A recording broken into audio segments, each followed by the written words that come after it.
The Manson family was a desert commune and cult active in California in the late 1960s and early 1970s, which was led by Charles Manson. The group consisted of approximately 100 of his followers who lived an unconventional lifestyle with habitual use of hallucinogenic drugs such as LSD. So, how did these sex having, drug taking cult become a household name? In this episode, we will dive into how Charles Manson, infamous cult, and how one of the most absurd trials in history played out. I'm Jake Manson, and this is Laughs from the Past.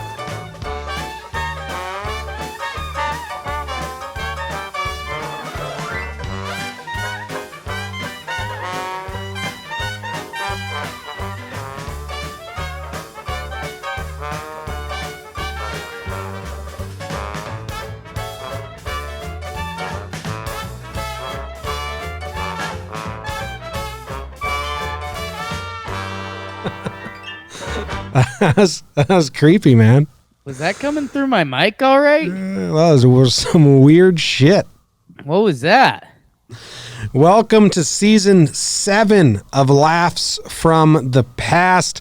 Last season was baseball. We have a little mini season coming your way. Colts. And baseball episode season, we did that episode all on whatever the Jewish cult that played baseball, Sons of David baseball team. Like, hey, let's just do some cults. They got some weird ass stories going on. So shout out to producer Luke, who he had the idea for this and gave us the first episode here. And thanks everyone for joining. What are some of your favorite cults? Dude, I realized I don't know a lot. I just start naming religions. But Manson, okay. I know him. Honestly, I have no idea what the other. I think we're doing a 5-episode season. Like, I have no idea.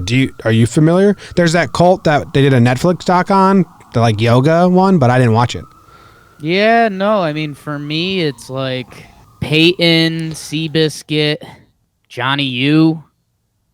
Okay, that's good. Otherwise, I don't know. I'm kind of in the blind. No, like you said. I mean, Manson. I mean, that's a name you just know. And I've watched a couple things on it, but I don't really know anything about it. You didn't finish Once Upon a Time in Hollywood yet. No, I haven't. So that'll be coming. Because that's the ranch they visit. Right. That's the Manson cult right there. Right. Charlie just wasn't there. He was busy. So yeah, no, it's always an interesting topic. I mean, how don't drink the Kool-Aid is like a common phrase. Well, there's some movie that ends with one of the characters, they're giving the final goodbyes to everyone. And one of the endings is he started a cult, but drank the Kool-Aid first, and then everyone else thought it kind of wasn't worth it. They're like Van Wilder or something. I think that's Seabiscuit. Oh, you know what it is? I think it's Road Trip. Okay. Not Seabiscuit. It's one of the better movies ever made. That's one of your favorite movies. It's a good movie. So we have this whole... What do you know about the Manson family before we get into this? Charles Manson. Nothing really.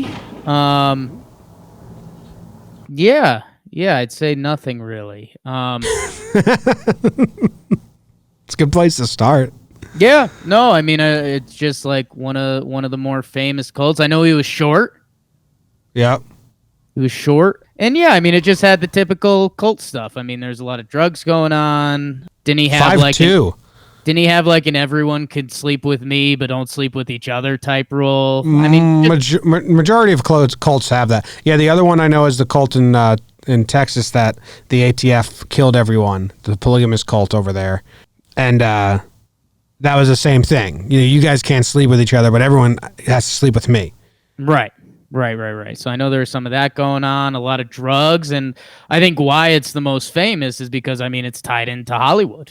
When Hollywood was really hitting a stride Hollywood was already established, but a drug stride for sure. Dude, there's some good pictures of Manson out there. I searched, what did I search? I searched Charles Manson height, and there's one of him in like a velvet blue top, barefoot with corduroys, just looking ready to go. And he's short. He was 5'2". Yeah. Pretty Shout out short. to my short kings. Yeah. Let's get right into it. I'll give it a go. Here we go. The Manson family started very simply. Charles found a girlfriend in 1967. That's good for him. How old was he then? How old is he when he finally found a girlfriend? Not a math bod. How old do you think Charles Manson was when all this went down? I was guessing like late 20s, early 30s. Late 20s, early 30s. Yeah, I guess 30s I'm leaning, just because, I don't know, you got to be persuasive and stuff, but I don't know, Hollywood. 34 was when he got arrested, looks like. He was born in 1934. Okay, he's 83 right now. You know what? Wikipedia has him like occupation. They have singer, songwriter, cult leader. And I think that's too much credit we're giving him. Like, can we do cult leader and then, like, just put cult leader? Well, you know what? Now I am remembering. I've definitely, my significant other does enjoy cults and all this kind of crap. So I've definitely watched something on this, or it was just a thing on cults in general. And yeah, I think that is a big part of the story, though, because I think his whole thing was he was trying to make it in Hollywood, and then he kind of fell into this. And I think it's still like his end game was to like make tunes. I think the Beach Boys hung out with him. One of the Beach Boys guys. Yeah, that's cool. All right. Well, he was 33 years old. He met a girlfriend. It's great news. Mary Brunner, college-educated library worker near Haight-Ashbury in San Francisco, and moved into her apartment. She was taken by the way he seemed to offer an alternative to her everyday mainstream life. Manson represented to her a life of freedom and opportunity. It's like you can meet any homeless person and have those thoughts. Like, look how free that dude is. He doesn't even have to go home to a house at the end of the night. He just lives wherever he wants. He can walk wherever he wants all day. Sounds kind of like what was going on here. Yeah. Manson really wasn't tied down. No, I mean, freedom with a hint of lifestyle. Happy when they rest their head at night. Then Manson added the difference between the homeless thing there that you jump to. Yeah, it's just like, I think, there was a lot of hippies that lived like free lives, and people got glorified the freedom and not really like the starving and the not a lot of clothes, and hot showers were rare and all that shit. Okay. But he then added a second girlfriend, Lynette Fromm, whose nickname was Squeaky. It's a good nickname. Fromm. They lived as a trio despite Brunner's hesitation.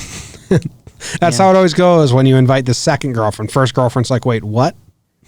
It is rare. Well, no, being a part of a lot of these, sometimes the first girlfriend kicks it off, but then normally that means you're going to be the one that gets the boot.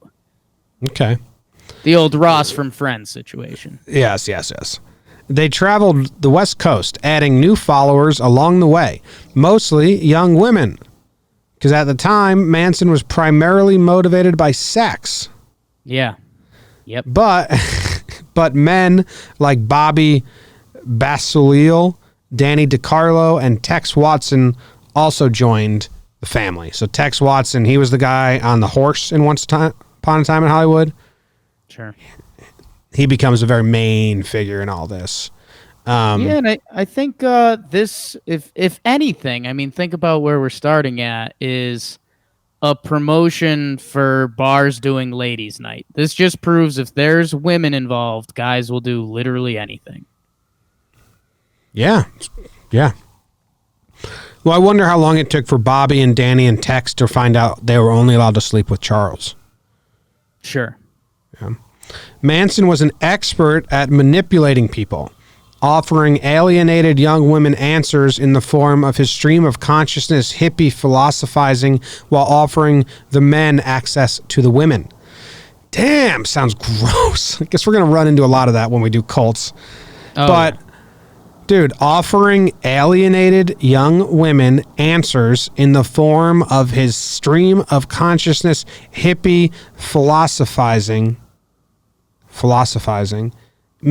Just all that adds up to he is a bullshit. He's a grade A bullshitter.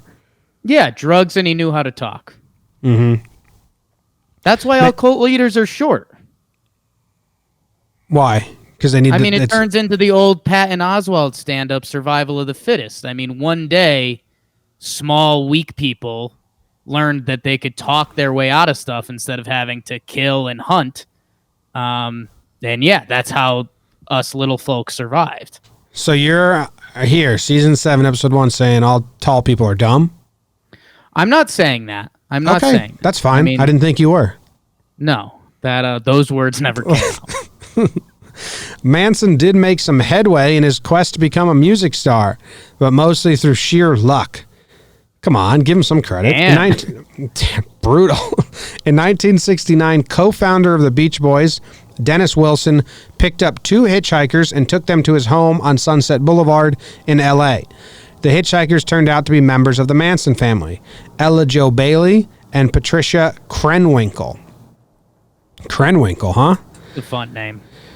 Wilson, a successful recording artist in his own right, left success. I mean, yeah, that downplaying it. Yeah. He's fucking Dennis Wilson. He's a Beach Boy.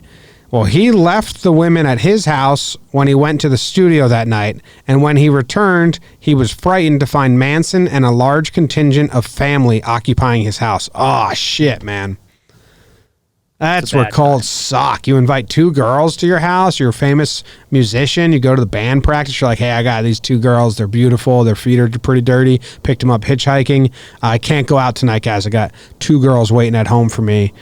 Going to have a time. And then you go home, and now you have a whole hippie commune in your house. And you're like, oh, shit. Yeah, I'm trying to put myself in that situation, and again, we're talking about very different times, but you and I shared a house in college that we threw a couple fiestas at, and there were times that a party happened and we weren't totally locked in. I'm trying to think. I remember early on we like straight up blocked one because it was on a night the police were out and we'd get arrested. But then did we just let it happen or what? What you're saying is like we didn't invite people over, but we were known for having people over. So like the first couple weeks of that year, the first like weekend we had a huge party, and then they would just come over. Like all the people in the dorms would just walk to our apartment, and they'd show up at our house, and we'd be sitting there watching TV and be like, "Oh, okay, I guess we're partying today." Yeah. And one time we'd be like, "No, go home." We also had Couch Sarah, who we woke up like 4 days in a row, and she was on our couch. And we're like, why and how are you here? I gotta look her up. Is she on Instagram? I think I have her number still on my phone as Couch Sarah. Couch Sarah. Or did we change it to Blonde Sarah?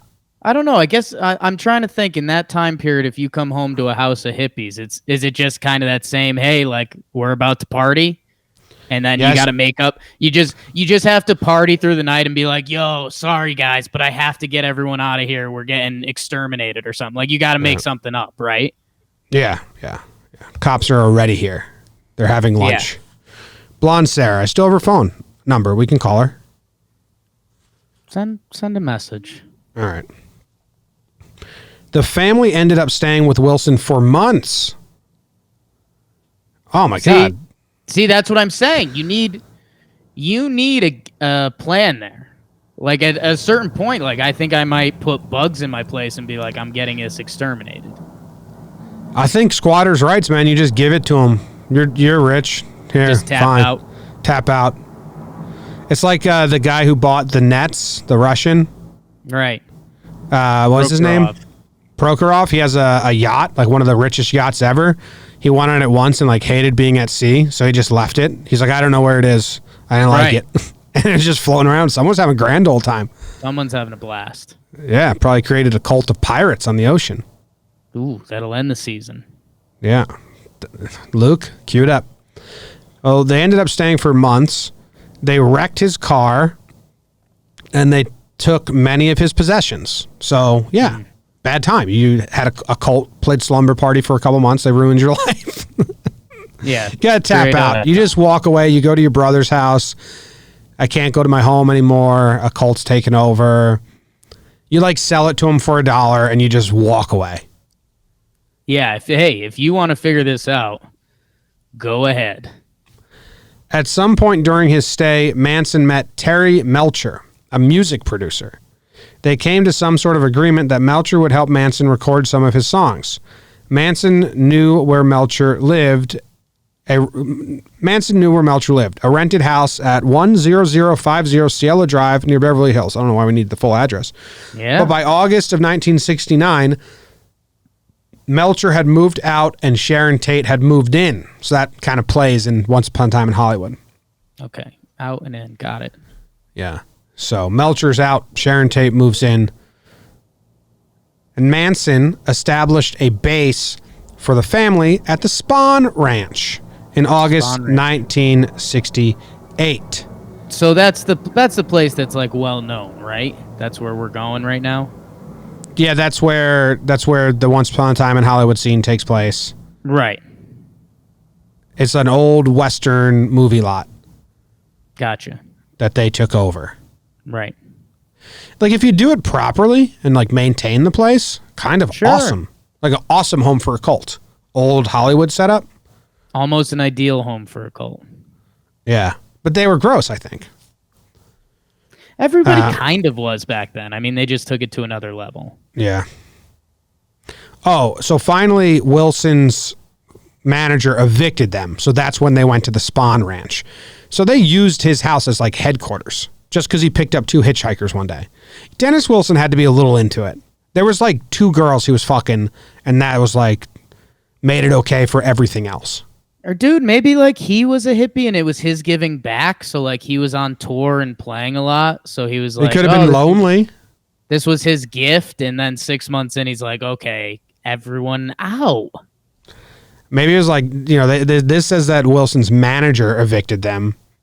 So maybe the manager was like, Dennis was like, nah, it's cool, man. And the manager's like, no, it's not, Dennis. Nah. Not cool. No one wants to come to your house anymore. Yeah.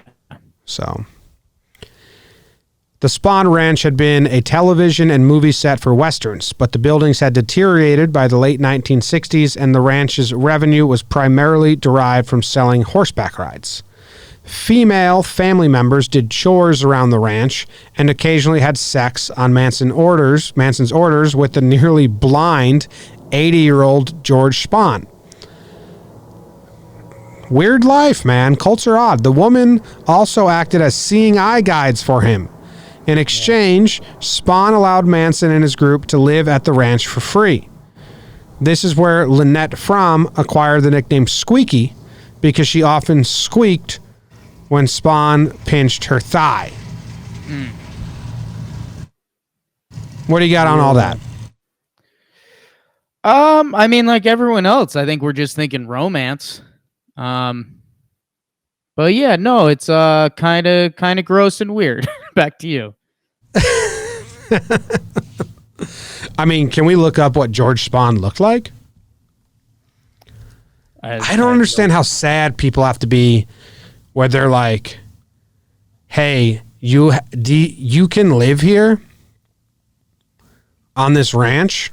Right. Great. Thanks, Charles. No, but under a couple conditions. You have to fuck that 80-year-old blind guy. You have to keep the place clean, nonstop.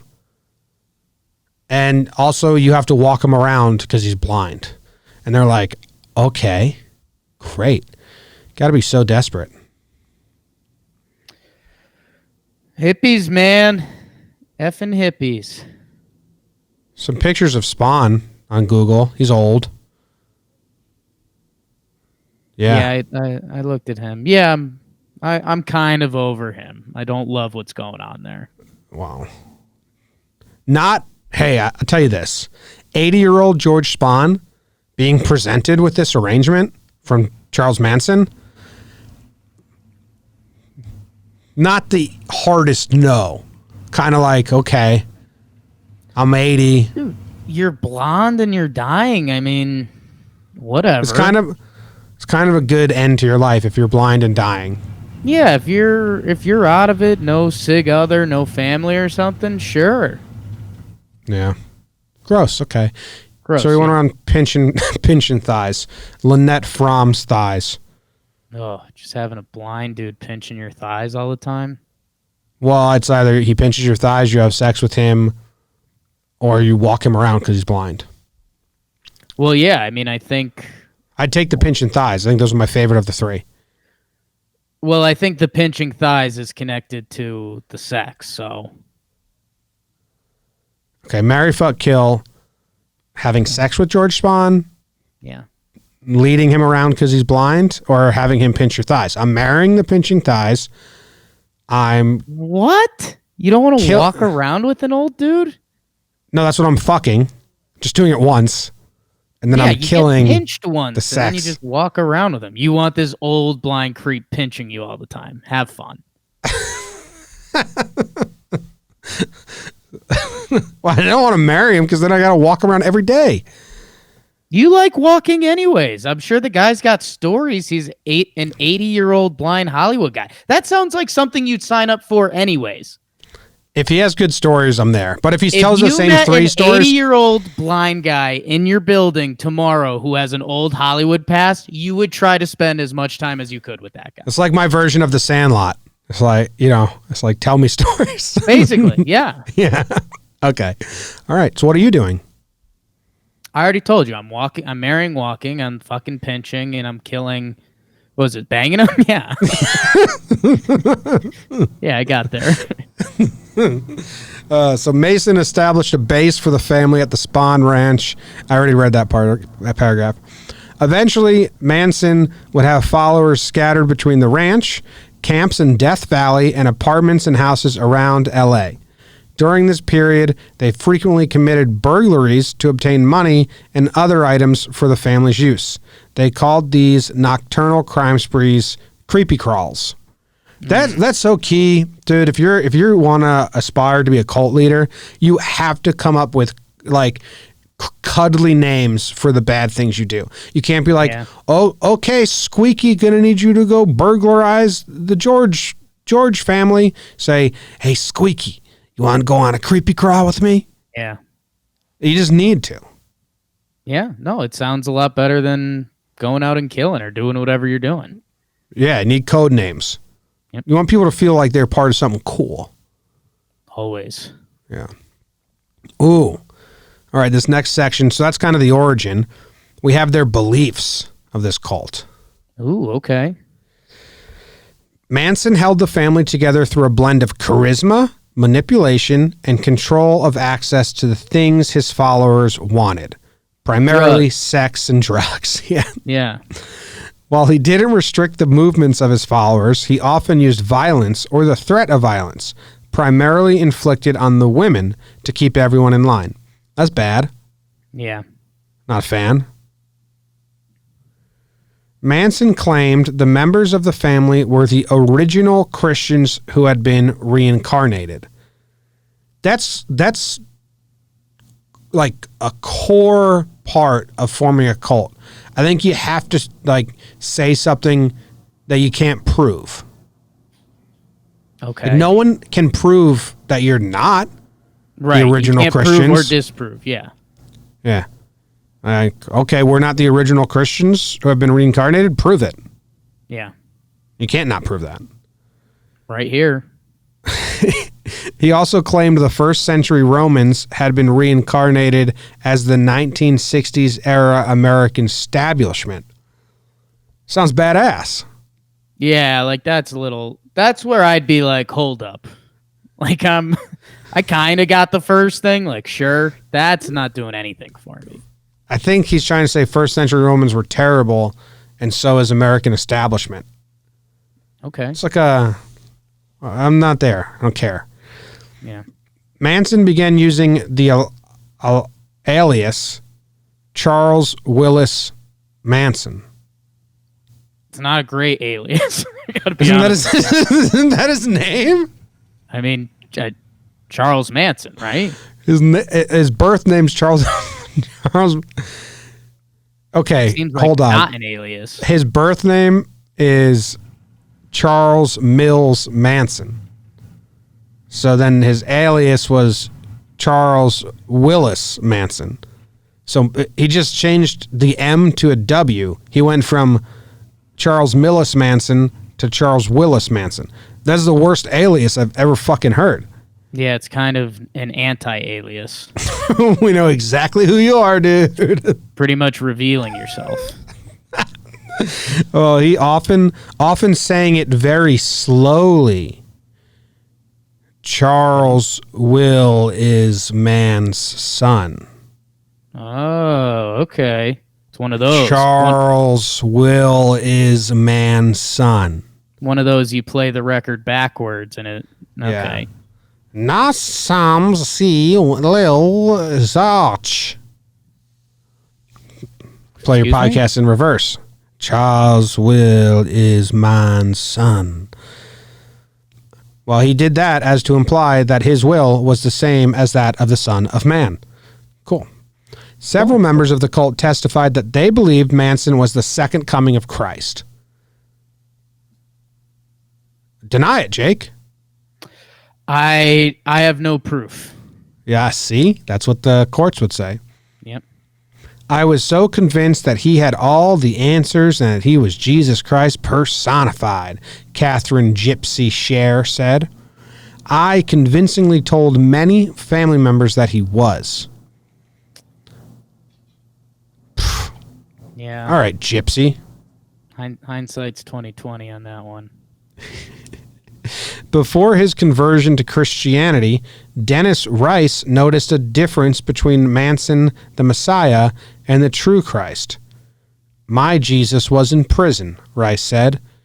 Their Jesus was changing lives. What? Yeah, the cult's losing me a little. Like at first I was kind of in. Now yeah. But the whole belief system in this cult is just that Charles Manson's son of Christ. That's all we got? Why not? That's all you need, I guess. Little man's During most of the 1968 year, Manson seemed to be biding his time until a big recording contract made him a star. Over time, his racist ideas, rejection of authority in mainstream life, and his failure to progress in his music career made Manson paranoid.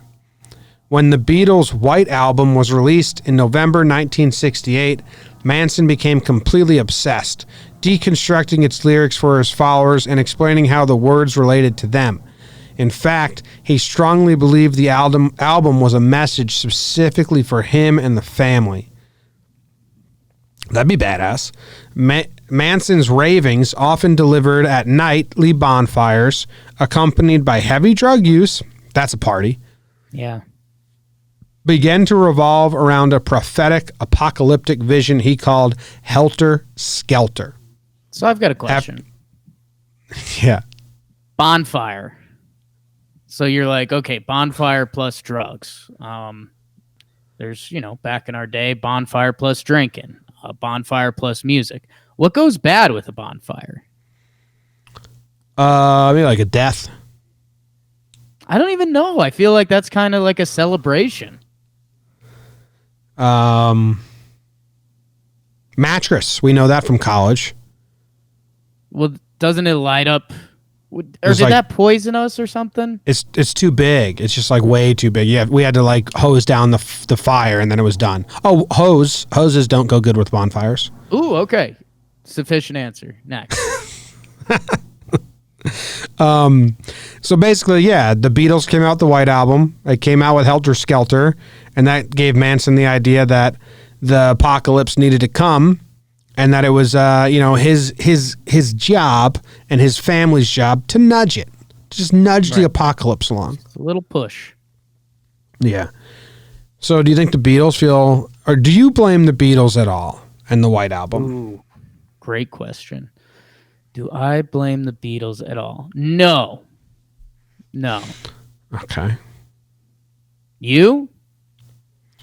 It's Beatles and the Beach Boys, man. I think they were up to no good. What songs were on the White Album? Back in the USSR. Ooh. Touchy. That was a song from there.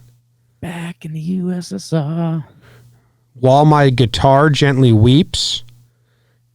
Good one. Happiness is a Warm Gun. Come on, Beatles. You had to know Manson was listening. I don't think they did have to know that. Glass Onion. I'm So Tired. Blackbird. Don't Pass Me By. Man. I Will. You know he had to play that. Like Man's Will. I Will. Not for nothing. Speech time around the bonfire was probably a blast. Yeah, I was probably get that. I mean, you're whooping it up. You're cheering him on. Yeah. Anything around the bonfire. You see him walk up to the fire. It's like, yes, let's go. This is why we're here, you know? Yeah. And then the blind guy is in the back like, who's talking? Yeah. He never went to a bonfire. Squeaky, go fuck George. Got to give my speech. Trying to give my speech. George is ruining it. It's tough. Yeah. All right. Here are the events, Jake. Okay. The shocking Tate LaBianca murders were intended to incite a war between black people and white people. That never happened, but the resulting investigation and trial made Manson a household name just the same. It's an interesting thought. Like, did he still win? We're talking about him. He was just a fucking loon with some hippie friends. Yeah, a little bit. I mean, we're talking about him as more of, what, a precautionary tale? Like, check out this weirdo and how dumb yeah, people... I mean, this isn't a hype tape. We're not promoting it. Like, we're insulting it, except the bonfire. But the bonfire is cool. Yeah, that's just a promotion for bonfires. I mean, if you want to run a successful cult, you need to think of creative names for bad things, and you need to have some bonfires. And that's, I think everyone can agree with that. Yeah, it's applicable in all facets of life. The Manson murders presented the Los Angeles Police Department and Sheriff's Department with an incredibly complicated investigation. Multiple crime scenes with multiple victims, plus multiple and different perpetrators at each scene. Initially, separate teams were investigating the Tate and LaBianca murders, and the idea that they were connected was ignored. If not for a bit of luck and the fact that the family had committed numerous other crimes, Manson and his followers may have evaded capture much longer. We need to find, like, the murders. I feel like we skipped that, unless it's coming up. But if you remember from earlier, the guy who was going to give him a record deal lived in the house. He moved out. Sharon Tate moved in. And I don't know if they knew that or if they were he just sent his followers to that house to kill the record dude because he was mad about his career. I don't know. Hope maybe it'll say it as we go on. Sharon Tate's a beauty. Yeah. But she also... Oh, I won't spoil it. Okay. She got murdered. A week after the murders, police raided Spawn Ranch, but not because of those heinous crimes. Manson and most of the family were arrested instead for stealing cars, but they were released on a technicality and fled to Death Valley. There, they were arrested again in multiple waves of police raids from October 10th and 12th, your birthday time. Yeah. In 1969. In addition to a series of thefts and generally terrorizing the locals, let's throw that in there. I don't know if this counts as a crime, but they piss us off every day. They're a nightmare. Manson had set fire to some heavy equipment owned by Death Valley National Monument Rangers, which was what really brought the cops down on the family. Wow. It's like Capone with his taxes. Shouldn't have burnt that equipment. Manson still wasn't connected to the Tate LaBianca murders until family member Susan Atkins, who'd confessed to being connected to the Hinman murder, told other women in jail that she was involved in 2 massacres. Suddenly, the evidence started to make more sense. Oh, we got a little rat in Susan Atkins. All of the family members who'd participated in the murders were already in jail. It was simply a matter of building the case against them. That's convenient. Yeah, it worked out. Like, all right, so who do we think did this? blah and blah and blah and blah. And where are they? They're locked up for stealing cars and burning equipment. Okay, awesome. Perfect. The Manson trial was chaotic and bizarre. Manson sought to represent himself, of course, but was denied by Judge William Keene. That's messed up. Think they should have let him represent himself? Yeah, dude. If someone's willing to do that, like, knock yourself out.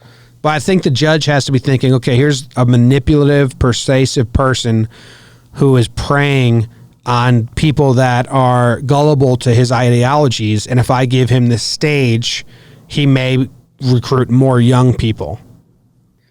I mean, maybe, but also, like, I don't know. What's the end game here? Because if Manson's a bad dude, I think we want him taken care of, and I'd rather go against Manson than a lawyer. Yeah. I don't know. Like Ted Bundy represented himself. Yeah, but I mean, Ted Bundy has some, like, genius stuff going on. Like, we haven't seen that from Manson yet. No. He's just a bullshitter. He's just like a bullshit guy.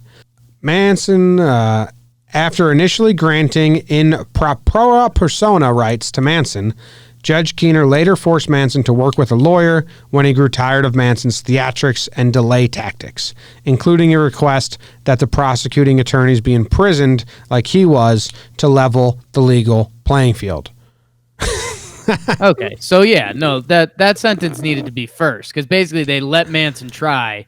He just tried to BS, and then they were like, no, we have to do... Yeah, like, it's pretty hard. Proceedings. It's pretty hard for me to build a case against myself while I'm in jail, Your Honor. I think it's only fair if that guy is also in jail, building his case. He's got a point. It's fair. That's a good point. It is unfair to you, Manson, but also it's because you're the cult leader. You did this, yeah. Yeah. One of Manson's successful requests? ? He had Judge Keene replaced. How? Judge Charles Older oversaw the trial in his place. I don't think I'm going to give him credit with having Judge Keene replaced. I think Judge Keene was like, get me the fuck out of here. Yeah, I'm on Judge Keene's side on that. Okay. It was a win for me, buddy, not you. I didn't want to fucking be around you. And I think we're about to find out why. Some of the more notable antics performed by Manson and his followers during the trial. All right, we got a nice list here. This sounds fun. Crumbling up and throwing a copy of the Constitution into a garbage can. Classic. That's a great opening. Everything you think you know, bullshit. Yep. Throw it in the garbage can, light it. It's awesome. This is a distraction. This is a fire in a barrel. This is a distraction in a fire in a barrel. Any questions? That's Coach Bombay, Mighty Ducks 2. One of the better speeches out there. Turning his back on the judge. It's kind of funny. So juvenile. Like a 2-year-old. It's kind of funny. Just judge starts talking, you just stand up and turn around. I can't not giggle at that. Yeah, that's... It's kind of funny. Like sometimes there's stuff in like the Constitution and stuff that you're like, okay, that's outdated. Or like episode of Parks and Rec, they have Ted Day with all the outdated rules. Like it would be kind of funny if there was something that was just like in the courtroom. If you turn your back on the judge, you just go to jail. Like it's not a discussion. Can't do it. And then it'd be funny to watch people walk in a courtroom and just like not trying to turn at all. Yeah. Someone sneezes and like they go to the side, but they go a little too far to the side. Sorry. Got him. Jail. He also cursed and shouted at the judge, which isn't as funny as the turning on the back. Yep. He's screaming at Kasabian to intimidate her. I don't know who that is. I'm guessing someone against him. He carved an X into the middle of his forehead, claiming he was X'd out of the world. Cool. Whoa. He later in parentheses, he later altered it into a swastika. So, I mean, like, dude, if you're X'd out of the world, kill yourself. Don't be a pussy about it. God, X on the forehead. That's a power play. Yeah, I'm gonna Google it. Charles Manson X head. Oh, and then he had all the family members arrive the next day with X's on their head. Yeah, I mean, it's weird. It's weird times. Is that the next line? Family members arriving in court with, Yeah. therefore it's X next day. Those fuckers probably just did like, Sharpie. Ooh, you think there was one fake? It's like, hey, you want us to X you? No, dude, I got it. No, yeah, we're good. That looks like Sharpie. No, it's the real deal, Charles. Yeah, dude. No, I bleed easily, so it's not a deep cut, but it's there. You think Sharpies were around then? When did Sharpies come out? You think so? 1964. Yep. They were new wave. Family members arriving in court with their foreheads X'd out. Manson and his family members shaving their heads. Do you see those pictures of all the girls with their heads shaved? Like now he's just literally like pulling strings that don't need to be pulled. No results. He's flexing. Just like, Squeaky comes to visit him in jail and he's like, hey, gonna need all the women to shave their head. Why, Charles? Don't ask why. Oh, I know why. He didn't want anyone else sleeping with him. So he wanted them to shave their heads. Yeah. He lunged towards Judge Older with a pencil while screaming threats. Can't do that. And he spoke directly to spectators in court. That's kind of fun. And Manson's followers chanted, sang, and mimicked his words. Oh, the human megaphone thing? Yeah. That shit creeps me out, man. I don't like that. I don't like that at all. Some cult shit, Jeez. Yeah, it lit quite literally cult shit. Yeah. All right. The most potentially disruptive action came not from Manson, but from President Richard Nixon, who in August 1970, while the trial was underway, said, "Here is a man who was guilty, directly or indirectly, of 8 murders without reason." The declaration of guilt from the U.S. president could have influenced the jury and caused a mistrial, but the trial was allowed to continue. Yeah, I mean, I get you're doing good, Nixon, but you can't be doing that. Yeah, that's imagine, like literally imagine.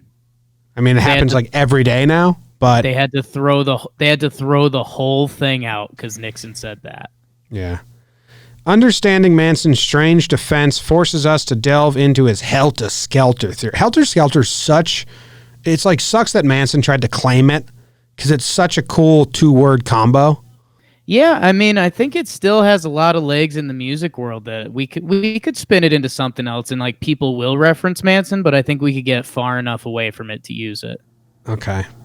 Manson believed that there would be a race war between black and white people, and that both sides would basically destroy each other.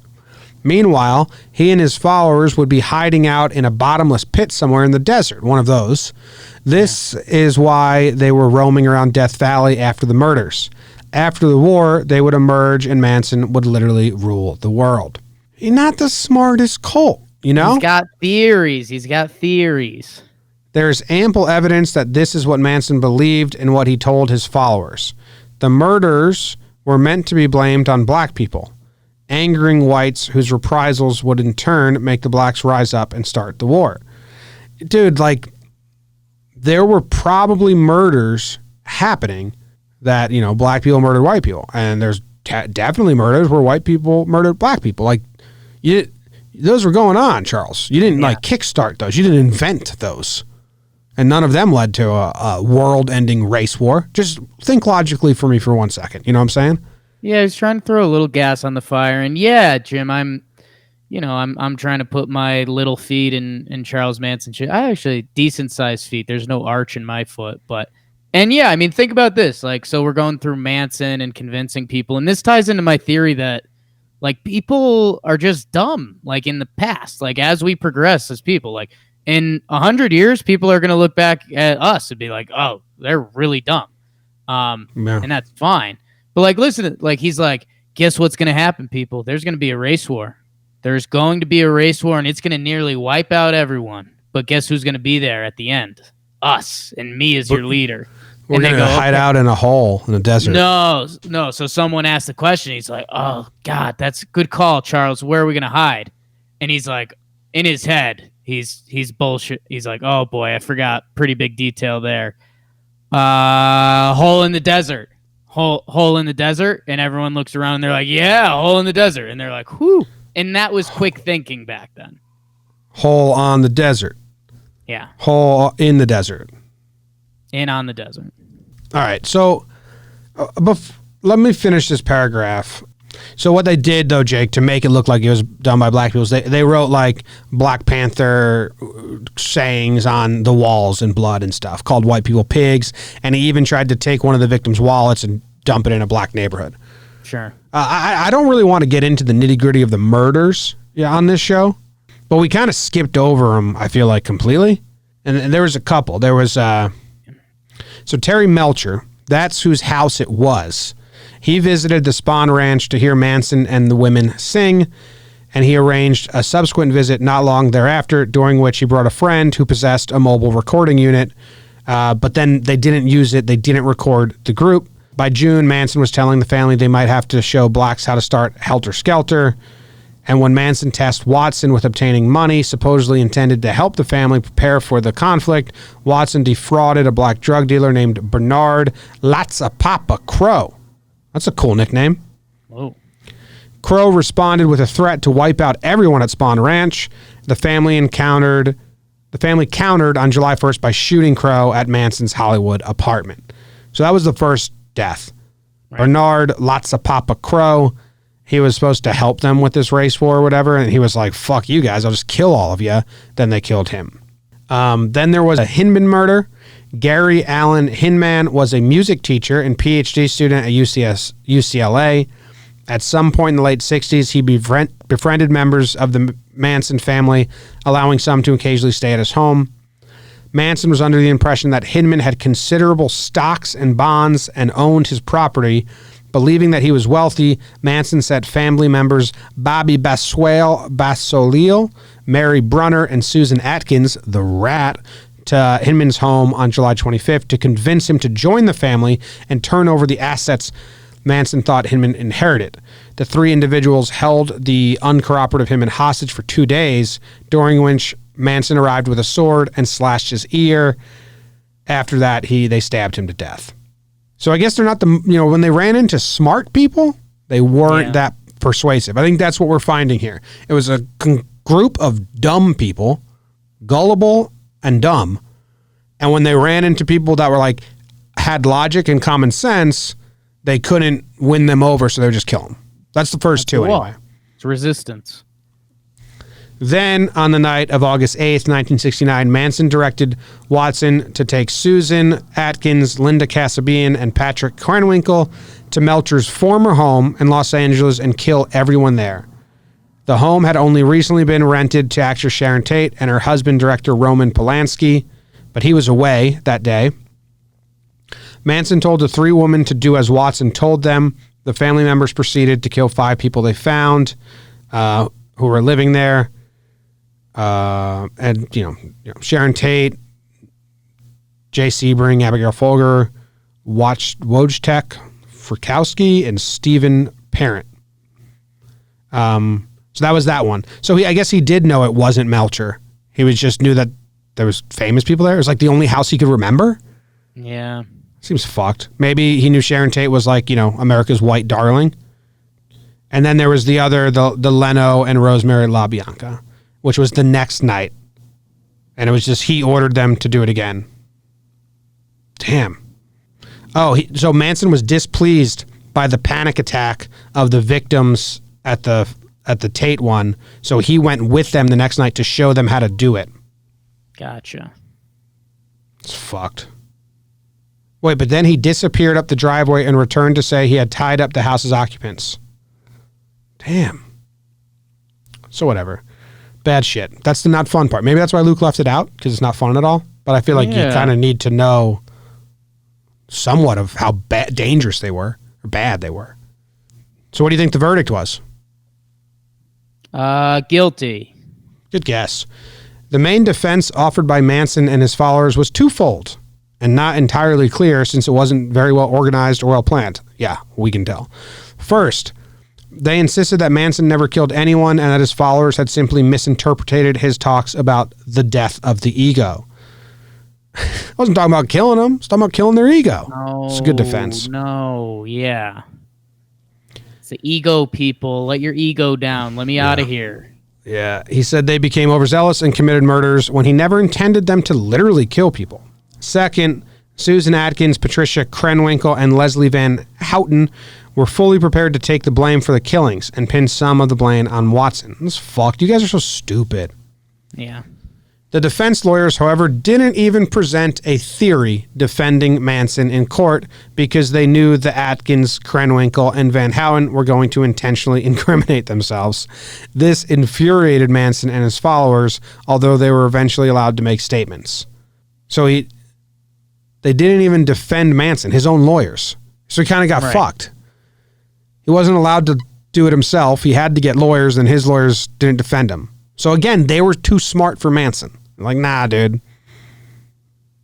Nah. Yeah. In January 1971, Manson, Atkins, Krenwinkel, and Van Houten were each convicted of all counts of murder and conspiracy to commit murders. Watson was tried and convicted separately. Each received the death sentence, but their sentences were all commuted to life in prison in 1972 when California ended the death penalty. Atkins died in prison of brain cancer in 2009. Van Houten was recommended for parole in September 2017. Damn. The ruling still must be approved by California State Parole Board and Governor Jerry Brown. Watson and Krenwinkel have all repeatedly been denied parole and remain in prison as of November 2017. Manson was denied parole 9 times and wasn't eligible again until April of 2027. He died of natural causes at age 83 in November 19, 2017. I mean, this cult kind of scares me. I don't know what other ones we're going to get into, but they had like no belief system, man. And they didn't really have anything. Like, all they believed was Charles Manson. They were just so stupid. It was just a group of really fucking dumb people. I think there's a little of that. I mean, I think you're missing, you mentioned cheeky names, but I think you left out one of the key details. I mean, they call themselves the family. And, I mean, how many of these hippie people were looking for that, whether they wanted to admit it or not? And yeah, people love being a part of something, especially that time period where, I mean, we're labeling this group of people because they were new, they were drugs, they didn't bathe a lot. And these people found a family within each other with their weird leader that gave them drugs and said he was Christ reborn or whatever. Yeah. I mean, it shouldn't, I guess dumb's a little harsh, although they were dumb, but very much down on their luck. Yeah, a little bit. Stupid, man. It's crazy that he didn't even kill anyone. Why, I was looking, my brain looked for some quote about a king not having to kill people and the people kill people, but I don't have that quote in my head. Okay. Yeah. But that's what it is. I mean, it's not like the king's fighting battle, it's all the other people. Yes. Okay. So in the end, would you have wanted to be part of this cult in its heyday? Oh, in its heyday. I don't think so. I mean, I see, there's a little bit of the drug appeal and the bonfires and stuff like we mentioned, but yeah, no, I don't think so. I don't think it has great appeal to me. I don't know, man. Girls are tricky, though. I mean, you fall for a girl, and then she tells you she's in this hippie cult, and you're like, yeah, maybe I'll try it out. And I mean, next thing you know, you're in deep, man. In deep, indeed. I think I wouldn't want to be part of it. It's too dirty for me. We're going to run into some more cults as this season goes. We need to find one where, like, they chill in air conditioning, and they don't kill anyone, but there's some weird stuff that goes on, but mostly they chill inside all day. And then maybe I'll be tempted. This one, fucking LA, hot and gross on, like, they're all barefoot and they're just like hot and sweaty and, gross. I'm out. It just gets really tricky. I mean, again, like someone tells me, "Hey, we're staying at one of the Beach Boys' houses." I'm like, "Okay, that sounds pretty cool. I'm checking that out." Yeah, I'm with you there. One night. Sure, one night turns Probably to so two. gross, dude. Probably so gross. Oh yeah, very gross. Yeah. All right. Well, thank you guys very much for listening. We'll be back next Tuesday with another cult that we're talking about. A little mini series, season 7, cults. Manson, bad guy. Colts Manson, bad guy. See you later.